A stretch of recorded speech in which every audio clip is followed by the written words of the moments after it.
a degraded view of humanity, I feel, where we are effectively like marionettes, and that we're just being played, and that we don't have any agency anymore, and therefore we can't be responsible for our own words.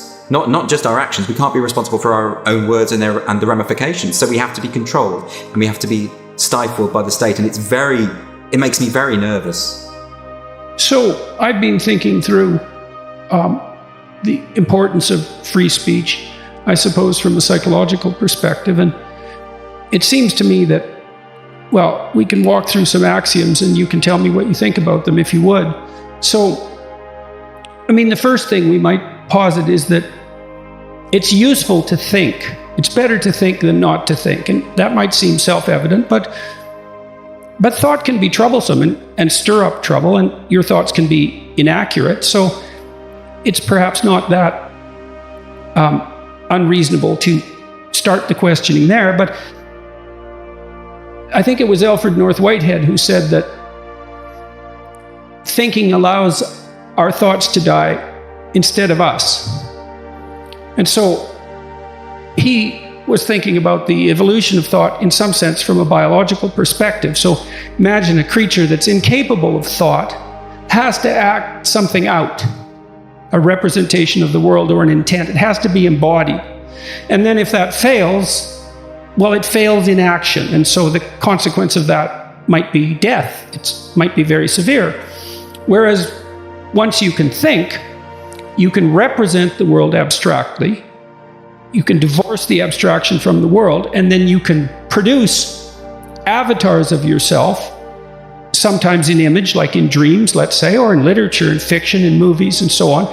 Produce avatars of ourselves that are fictional, and then run them as simulations in the abstract world and observe the consequences. And we do that in our stories. We do that when we dream. We do that when we imagine in images and depict a dramatic scenario playing itself out. But then we also do that in words, because we encode those images. It's one more level of abstraction. We encode those images into words, and those words become partial dramatic avatars, and then the words can battle with one another. So thought seems to work, let's say verbal thought. You ask yourself a question, you receive an answer in some mysterious manner. There's an internal revelation of sorts. That's the spontaneous thought. You know, when you sit down to write a book, thoughts come to you, perhaps because you pose yourself a question, and no one knows how that works, but we experience it, that thoughts manifest themselves in the theater of our imagination. So that's the revelatory aspect. And then there's the critical aspect, which is, well, now you've thought this and perhaps you've written it down. Can you generate counterpositions? Are there universes that you can imagine where this doesn't apply? Are there situations where it doesn't apply? Are there better ways of formulating that thought? But I would say, with regard to critical thought, and to some degree with regard to productive thought, an indeterminate proportion of that is dependent on speech. I don't think it's unreasonable to point out that thought is internalized speech, and that the dialectical process that constitutes critical thinking is internalized speech. So you and I are engaging in a dialectic enterprise. You'll posit something and I'll respond to it, and you'll respond to that. And we're in a kind of combat. There's some cooperation about it as well. And we're attempting to formulate a truth more clearly, at least in principle, if we're being honest. We do that when we're speaking. So our thought, the quality of our thought, is actually dependent on our ability to speak our minds. Absolutely. And then, so go ahead. Well, I couldn't agree more, because I think speech is the way in which we collaborate on our thoughts. You know, that's how it works. You refine those thought processes that you've described. I mean, I'm no psychologist, but I understand this basic premise that we have these various thoughts that are continually in conflict within ourselves. Unless we're able to articulate them and to engage in others through that process, through that transactional process of speech, then those thoughts are never refined, and they remain in this kind of infancy.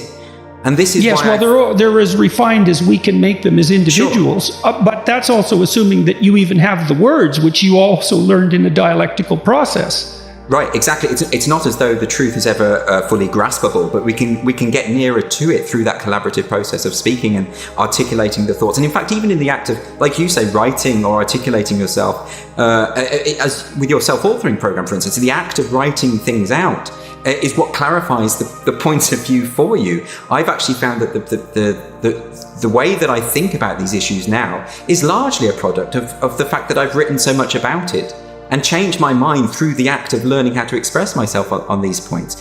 And the consequence of not having that opportunity, I think, is something I would barely want to contemplate. And I think that, to give an example of the moment, which is that because any kind of attempt to have a discussion or debate about the perceived conflict between trans rights and gender critical feminism, because to even attempt that discussion at the moment will have such grave social consequences, and certainly in terms of career prospects, major consequences, people will not have that discussion. I have people I know in politics, in the media, and they say to me quite honestly, I will not talk about this. I have concerns, I have qualms, I want answers to questions, but I absolutely will not open my mouth about this. And if you don't do that, this is why no one understands the issue. This is why no one has reached any kind of consensus on this issue. All we have is a sense in which to have the quote-unquote wrong opinion makes you a pariah, and therefore I'd better not have that opinion. Well, then that's not a sincerely held conviction. If the definition of wrong is continually transforming and in an unpredictable manner, then it's best just to sidestep the issue entirely. And then that leaves it murky and ill-defined, and assuming that you believe that thought has any utility. And so when you're sitting down to write, or when I'm sitting down to write, and I produce a sentence, it might have come from some theoretical perspective. Maybe I'm approaching something from a Freudian perspective, or a Marxist perspective, or an Enlightenment perspective, etc. I mean, it's a psychological trope, I suppose, that we all think the thoughts of dead philosophers, right? We think we have our own opinions, but that's really rarely, very, very, very rarely the case. It's not that easy to come up with something truly original, and generally you make incremental progress at best. And so your ability to abstractly represent the world and then to generate avatars that can be defeated without you dying is dependent on your incorporation of a multitude of opinions. And that in itself is a consequence of, that works to the degree that communication is actually free and that you can get access to as much thought as you can possibly manage. So I can't see how you can deny the centrality of free speech as a fundamental right, or the fundamental right perhaps, unless you simultaneously deny the utility of thought. But maybe if you are also inclined to remove the individual from the central position of the political discourse, then maybe you can also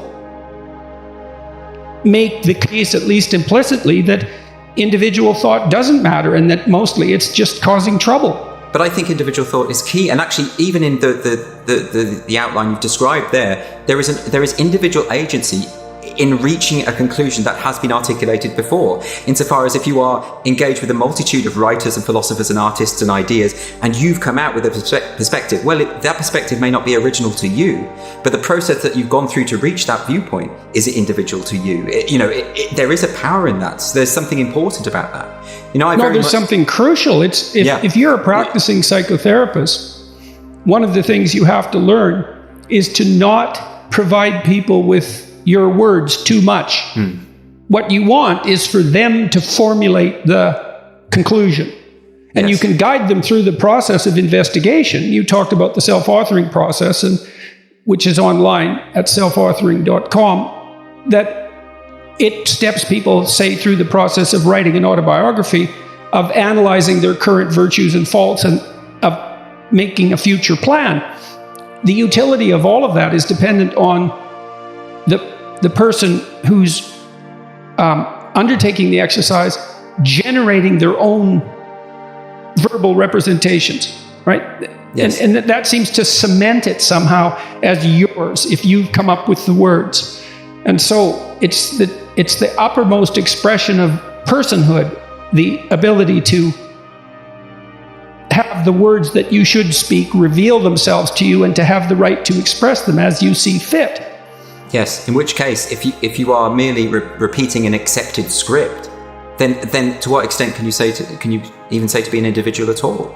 You know, this to me. Well, I think that's part of the philosophical conundrum, is that if you believe that all people do is repeat pre-digested scripts, especially if your view is that the fundamental human motivation is power, and the entire social landscape is nothing but a competition between equally, what would you say, selfish and single-minded power strivers, then there is no individual.